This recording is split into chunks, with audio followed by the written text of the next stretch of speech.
Сәлем достар, бүгін сіздермен өте дәмді кешкі ас жасап үйренетін боламыз. Ең алдымен менің каналыма тіркеліп, лайк басуды ұмытпаңыздар. Менің каналымның дамуына үлкен үлестеріңізді қосатын боласыздар. Қызып тұрған қазанға май құйып алдым. Одан соң етімізді қуырып алатын боламыз. Ет дұрыс қуырылып, асты жабысып қалмас үшін араластырып отырдым. Одан кейін туралған пиязымды салып, оны да біраз араластырып қуырып алдым. Келесі, дәл осы видеодағыдай көбіктеп туралған сәбіздеріміз бен болгар бұрыштарымызды салып, тағы да араластырып алдым.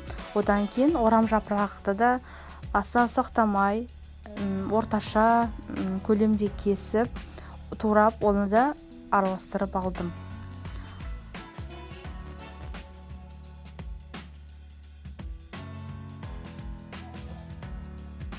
Бұл тағамыздың иісі күшті болып, дәмі ерекше болу үшін міндетті түрде чеснок қостым. Одан кейін картобымызды да осылай төрт бұрыштап турап, оны да салып, араластырып алдым.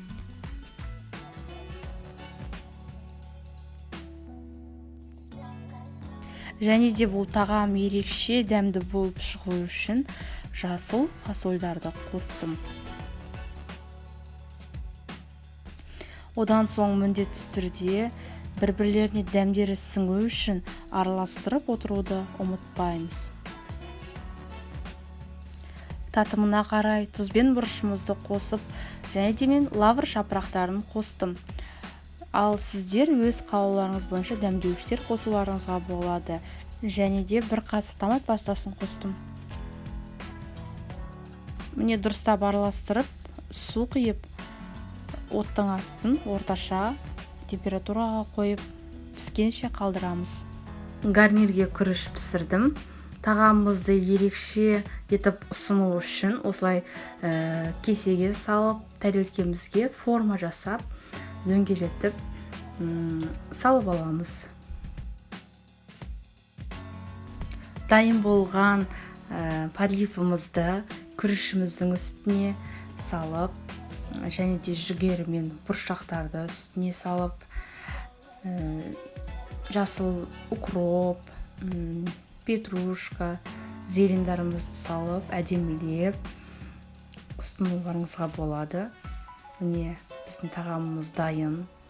Әрі тойымды, ең бастысы өте әдемі шықты деп ойлаймын. Сіздер де жасап көріңіздер, ас болсын. Менің каналыма тіркеліп, лайк басып, пікір қалдыруды ұмытпаңыздар. Сау болыңыздар.